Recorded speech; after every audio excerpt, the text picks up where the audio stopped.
And so, you know, when we face this kind of unseen reality that we are going into, you don't know where that veil, that wall is that you're going to walk through. You don't know where that moment of death is. One of our scholars said, there is an invisible door somewhere in this world. One day your time will come, you're going to walk right through it. And you're going to leave this alamul shahada into the alamul ghaib.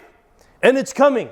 And it could be soon, it could be later, but it's guaranteed coming. Allah subhanahu wa ta'ala says, كُلُّ نَفْسٍ ذَائِقَةُ الْمَوْتِ. Every soul is going to taste death. Every soul is on this journey. Every one of us, we're going to walk through. And some of us have already lost family members. And you know what's amazing? Rasulullah sallallahu alaihi wasallam experienced loss from every direction. You know, when a husband loses his wife, they call him a widower. Or when a woman loses her husband, they call her a widow. When a child loses their parents, they call him an orphan. There's no word for a parent who loses their child. And the reason they said is because no word can explain the pain. No word can explain the pain of a parent burying his own children. Rasulullah sallallahu alaihi wasallam experienced loss from every direction. He lost his wife, he lost his children, he lost his parents, he saw all of it, sallallahu alaihi wasallam. And Allah subhanahu wa ta'ala, you know, He made it very clear, you don't belong to anybody other than Allah. Everyone in this world is going to leave you. And you're going to walk through that gate by yourself into the presence of Allah subhanahu wa ta'ala. And your time is coming.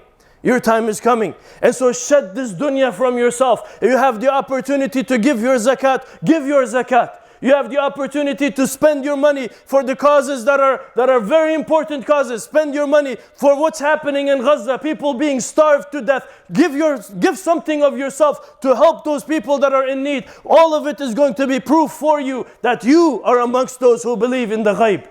That you are amongst those who believe in Allah subhanahu wa ta'ala, that the dunya is not important to you. And Allah subhanahu wa ta'ala says, oh people of Iman, what's the matter with you? That when you're called to rise for the cause of Allah subhanahu wa ta'ala, you cling to the earth. أَرَضِيتُمْ بِحَيَاةِ الدُّنْيَا. Are you content with the life of this dunya? Like, is this where you want to stay? You can't stay here. This is not your home. Your home is in the hereafter. This is not the ultimate reality. This is a temporary existence and you're passing through it. Rasulullah sallallahu alaihi wasallam said, be in this world like a traveler who's still under a tree to get some rest, and you have to move on. You have to move on. And so, you know, we ask Allah subhanahu wa ta'ala to orient our hearts towards Himself. We ask Allah subhanahu wa ta'ala to orient our hearts to the ghaib. And we ask Allah subhanahu wa ta'ala to forgive us. أقول قولي هذا أستغفر الله ولكم فاستغفروه إنه هو الغفور الرحيم.